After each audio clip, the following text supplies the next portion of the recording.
Yes, ഞങ്ങളുടെ new year celebration ഇവിടെ start ചെയ്യാണ്. ഏകദേശം 1 മാസം എടുത്ത് ഈ വീഡിയോ ഒന്ന് എഡിറ്റ് ചെയ്ത് പോസ്റ്റ് ചെയ്യാൻ. അത്രയ്ക്ക് ഇതിലെന്തെങ്കിലും ഉണ്ടോ എന്ന് നിങ്ങൾ ചോദിച്ചാൽ അതൊന്നുമില്ല. പക്ഷേ സമയം അതൊരു വല്ലാത്ത സംഭവമാണ്. അതൊക്കെ പോട്ടെ.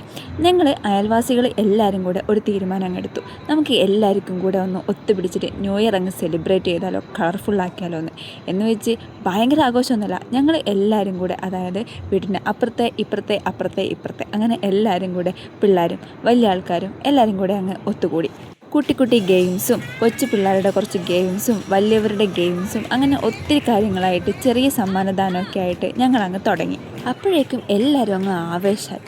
പിന്നെ അടിപൊളി തന്നെ, ഉഷാർ തന്നെ. വളരെ വൈകി വന്ന ഒരു വെളിപാടാണ് ഞങ്ങൾക്ക് ഒരു പരിപാടി നടത്തിയാലോ എന്നുള്ളത്.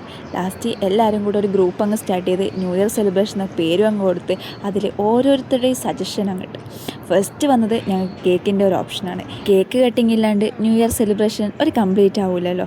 അതുകൊണ്ട് ഫസ്റ്റ് ഞങ്ങൾ രണ്ടുപേരും കൂടെ പോയിട്ട് കേക്കിനങ്ങ് ഓർഡർ കൊടുത്ത് പിന്നെ ഉണ്ടായിരുന്നത് നമുക്ക് ഗിഫ്റ്റ് കുറച്ച് പർച്ചേസ് ചെയ്യണം എന്നതൊക്കെയായിരുന്നു. അതൊക്കെ എങ്ങനെയൊക്കെയോ ഓടി അതൊക്കെ ഒപ്പിച്ച് അങ്ങനെ എല്ലാവരും വരുന്ന സമയമാകുമ്പോഴേക്കും ഞാനും ധന്യേച്ചൊക്കെ കൂടെ ഏകദേശ കാര്യങ്ങളൊക്കെ സെറ്റാക്കി. പിന്നെ സമിതിച്ചു ഞങ്ങളെല്ലാവരും കൂടെ ഒന്ന് ഗിഫ്റ്റൊക്കെ പാക്ക് ചെയ്ത് സെറ്റാക്കി അങ്ങ് വെച്ച്. അങ്ങനെയാണ് ഞങ്ങൾ ഈ പരിപാടി തുടങ്ങുന്നത്. പിള്ളേരൊക്കെ ആണെങ്കിൽ ഫുൾ പവർ, ഫുൾ സപ്പോർട്ട്, അടിപൊളിയായിട്ട് പരിപാടിയൊക്കെ മുന്നോട്ട് പോയി.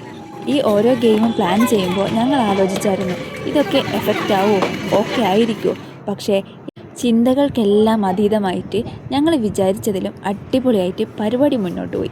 പിന്നെ ഓരോരുത്തരും വെയിറ്റിംഗ് ആണ്. 12 മണി എപ്പോഴാകും, 12 മണിയാകുമ്പോൾ കേക്ക് കട്ടിങ്, DJ, ഇതൊക്കെയായിരുന്നു ഞങ്ങളുടെ പിന്നെയുള്ള പ്ലാന്. അമ്മമാരും കുട്ടികളും ഒന്നടങ്കം ആവേശത്തോടെ പരിപാടിയൊക്കെ മുന്നോട്ട് കൊണ്ടുപോയപ്പോൾ ഞങ്ങൾ വിചാരിച്ചു, ഇത് കൊള്ളാം, എന്തായാലും ഈ ഒരു ന്യൂ ഇയർ സെലിബ്രേഷൻ ഞങ്ങൾക്ക് എന്തായാലും മെമ്മറബിൾ ആയിരിക്കുമെന്ന് ഞങ്ങൾക്ക് ഓരോരുത്തർക്കും തോന്നിയിട്ടുള്ള ഓരോ മൊമെൻറ്റ്സും നമുക്ക് ഇതിൽ കാണാൻ പറ്റും.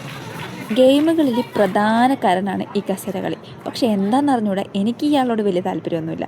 ഞാനും ഇതിൽ പങ്കെടുത്ത് വലിയ ആളുടെ ടീമിലാണ് ഞാനും പങ്കെടുത്തത്. പക്ഷേ ഫസ്റ്റ് റൗണ്ടിൽ തന്നെ ഞാൻ ഇറങ്ങി പോകുന്നത് നിങ്ങൾക്കിതിൽ കാണാൻ പറ്റും. സമയം വൈകുന്തോറും ആവേശം കുറയും എന്ന് വിചാരിച്ചാണ് ഞങ്ങളിരുന്നത്. പക്ഷേ സമയം കൂടുന്തോറും ആവേശം കൂടിക്കൊണ്ടിരുന്ന നിമിഷങ്ങളാണ് പിന്നെ ഉണ്ടായിരുന്നത്. ഓരോ ന്യൂ ഇയറും പുതിയ തുടക്കമാണ്. ഈ വർഷത്തെ തുടക്കം ഞങ്ങൾ ആവേശത്തോടെ അങ്ങ് തുടങ്ങി എന്ന് തന്നെ പറയാം. അങ്ങനെ പകുതി വെച്ച് നിന്നുപോയ ഞങ്ങളുടെ മെഴുകുതിരി കത്തിക്കൽ ഞങ്ങൾ വീണ്ടും അങ്ങ് സ്റ്റാർട്ട് ചെയ്ത്. പിന്നെ വെയിറ്റിംഗ് ആണ് ഓരോ മിനിറ്റും. 12 മണി എപ്പോഴാകും അങ്ങനെ. ലാസ്റ്റ് 12 മണി ആവാനായപ്പോൾ ഞങ്ങൾ കേക്കിൻ്റെ എല്ലാ പ്രിപ്പറേഷനും സെറ്റാക്കി വെച്ച്.